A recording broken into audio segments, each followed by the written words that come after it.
नमस्कार। सोचिए, अगर कोई मौत को ही चकमा देने की कोशिश करे तो क्या होगा। आज हम एक ऐसी ही कहानी पर नजर डालेंगे जो एक आध्यात्मिक प्रवचन से ली गई है। ये कहानी है एक ऐसे आदमी की जिसे लगा कि वो अपनी किस्मत से भी ज्यादा होशियार है। चलिए देखते हैं कि क्या वो सच में कामयाब हुआ।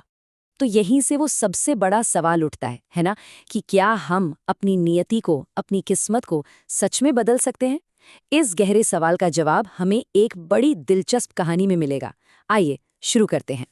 तो सबसे पहले सुनते हैं उस चतुर आदमी की कहानी जिसका आमना सामना हुआ सीधे मौत के दूत से।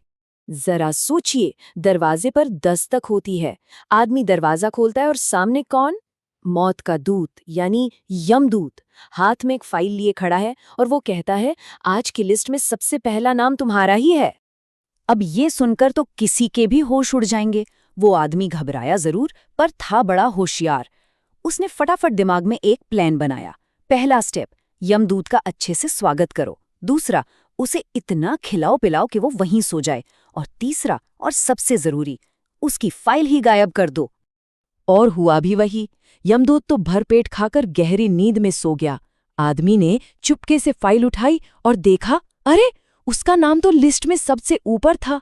उसने झट से अपना नाम वहां से मिटाया और लिख दिया एकदम आखिरी पन्ने पर, सबसे नीचे।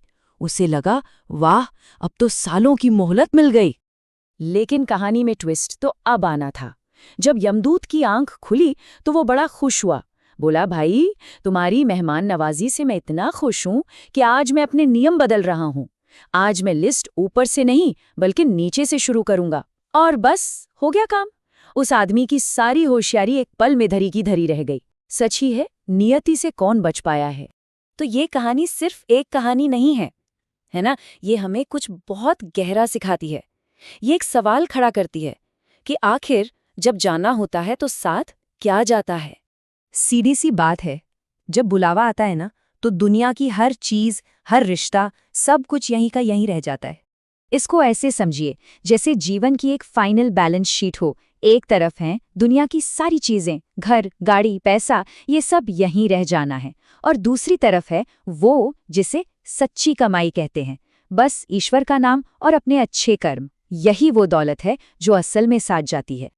अब इस पूरी जीवन यात्रा को समझने के लिए ना, एक बहुत ही खूबसूरत मिसाल दी गई है। जरा सोचिए कि हमारी जिंदगी एक नाव की तरह है।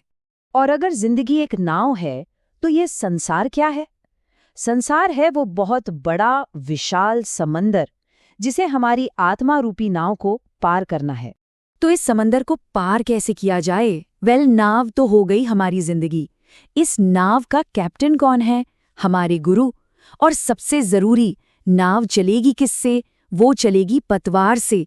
और वो पतवार हैं हमारे सत्कर्म, हमारे अच्छे काम। और यहीं पर एक बहुत गहरी बात छिपी है। सोचिए, कैप्टन कितना भी काबिल क्यों न हो, अगर नाव में पतवार ही न हो तो क्या वो उसे आगे बढ़ा सकता है? नहीं ना। इसका मतलब यही है कि गुरु का मार्गदर्शन भी तभी काम आता है जब हमारे पास सत्कर्मों की, यानी अच्छे कामों की ताकत हो। अच्छा, इन सब संघर्षों और यात्राओं से हटकर एक पल के लिए सोचते हैं, क्या ये बात ही अपने आप में बहुत बड़ी नहीं है कि हमें ये इंसान का जन्म मिला है? ये अपने आप में एक बहुत बड़ा सौभाग्य है। और हमें शुक्रगुजार क्यों होना चाहिए? देखिए, एक तो हमारा जन्म इस पवित्र भूमि पर हुआ, ये वीरों की धरती है। और इन सबसे बढ़कर हमें ये मानव शरीर मिला। कहते हैं ये 84 लाख योनियों के बाद मिलता है। मतलब ये कितना दुर्लभ है। प्रवचन में एक लाइन है जो इस पूरी बात का सार बता देती है, बड़े भाग्य से ये मनुष्य तन मिला है। ये लाइन बस एक याद दिलाने जैसा है कि ये जो इंसानी जिंदगी हमें मिली है, ये कितनी कीमती, कितनी बड़ी नेमत है। तो अब बात आती है समय की। जब जिंदगी इतनी अनमोल है तो सवाल ये उठता है कि हम इसका इस्तेमाल कैसे कर रहे हैं। एक और लाइन है जो सच में सोचने पर मजबूर कर देती है, गंवाते गंवाते उम्र पार कर दी।